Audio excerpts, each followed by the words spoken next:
پاکستانی سیاست میں مذہب کا استعمال یوں تو کوئی یہ نئی بات نہیں ہے۔ سب جانتے ہیں کہ اس کا سب سے زیادہ یعنی کہ مذہب کارڈ کا سب سے زیادہ استعمال جنرل محمد ضیاء الحق نے اپنے دور حکومت میں کیا، اور وہ عوام کو اسلام کے نام پر کافی دیر تک اسی گھوم گھمائیوں میں اسی چکر میں رکھتے رہے کہ وہ ملک میں اسلامی نظام قائم کریں گے۔ کافی حد تک انہوں نے اسلامی نظام قائم کر بھی دیا، لیکن وہ اپنے تمام تر مقاصد جو اس سلسلے میں وہ حاصل کرنا چاہتے تھے وہ حاصل نہ کر سکے، اور اس سے پہلے کہ وہ ان کا حصول پایہ تکمیل تک پہنچاتے وہ اس دنیا سے رخصت ہو گئے۔ اس کے بعد عام طور پر یہ تصور کیا جاتا ہے کہ پاکستان پیپلز پارٹی بہت سیکولر پارٹی ہے اور آئیڈیالوجیکلی وہ ایک سیکولر طرز حکومت کی قائل ہے۔ یہ بات کسی حد تک ٹھیک بھی ہے، لیکن سب جانتے ہیں کہ ذوالفقار علی بھٹو نے اپنے دور حکومت میں سب سے پہلے قادیانیوں کو غیر مسلم قرار دیا،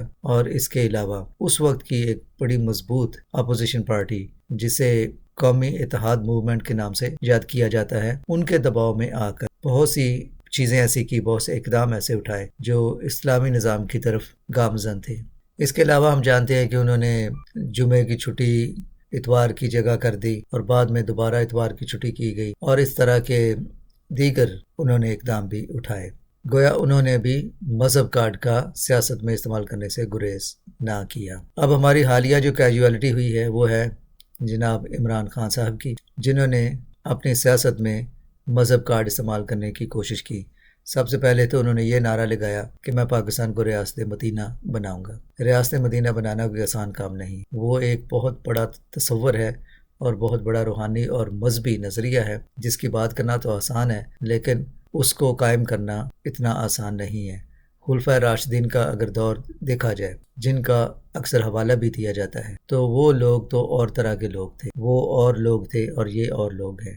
ان کی مثالیں دیتے ہیں، ان کا ذکر کرتے ہیں، لیکن ان کے جیسے اعمال ذرا بھی نہیں کر پاتے۔ اعمال تو دور کی بات ہے، ان کے سائے تک کے قریب پہنچنا بھی ان کے لیے ممکن نہیں ہے۔ تو گویا عمران خان صاحب نے بھی جو مذہب کا کارڈ استعمال کیا وہ بری طرح ناکام ہوا، اور جس طرح سے ان سے پہلے آنے والے ان حکمرانوں کا انجام ہوا جنہوں نے مذہب کارڈ استعمال کیا، وہی انجام عمران خان صاحب کا بھی ہوا ہے۔ پاکستان کی سیاست کا یہ وتیرہ رہا ہے کہ جو بھی آتا ہے وہ لوگوں کو مذہب کارڈ استعمال کر کے ضرور بے وقوف بنانے کی کوشش کرتا ہے۔ لیکن ہم مسیحیوں کے نزدیک خدا یسوع مسیح کا یہ سنہری قول ہے کہ جو کیسر کا ہے وہ کیسر کو دو، اور جو خدا کا ہے وہ خدا کو دو، یعنی کہ مذہب اور ریاست دونوں الگ الگ چیزیں ہیں، اور اگر ان کو مکس کرنے کی کوشش کی بھی جائے اور ماضی کے خلفائے راشدین کا ذکر کیا جائے یا ماضی کی اسلامی سلطنتوں کا ذکر کیا جائے، تو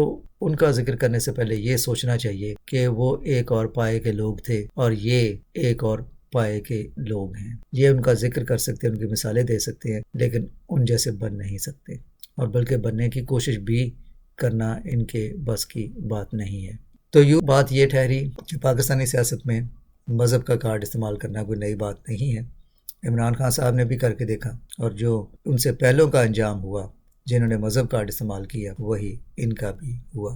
آخر میں خدا یسوع مسیح کا جو قول ہے، جو خدا کا ہے وہ خدا کو دو، اور جو کیسر کا ہے وہ کیسر کو دو۔ ہمارے پاکستان میں جو لوگ ہیں ان کا یہی المیہ ہے، جو کیسر کا ہے وہ تو دینا نہیں، اور جو خدا کا ہے اس کو بھی دینا ہے، لیکن اس میں بھی دیانتداری سے نہیں، ریاکاری سے۔ تو یہ ہے پاکستان کی سیاست کا ایک عام وتیرہ۔ لوگ بھی اس میں خوش رہتے ہیں، اور حکمران بھی جانتے ہیں کہ یہی وہ نسخہ ہے، یہی وہ ہتھ کنڈا ہے جس سے عوام کو بے وقوف بنایا جا سکتا ہے۔ تو آئیے دیکھیں اب آگے پاکستانی سیاست میں مذہب کا کارڈ کون استعمال کرتا ہے اور اس کا کیا بنتا ہے۔ تھینک یو فار واچنگ انجینی میڈیا۔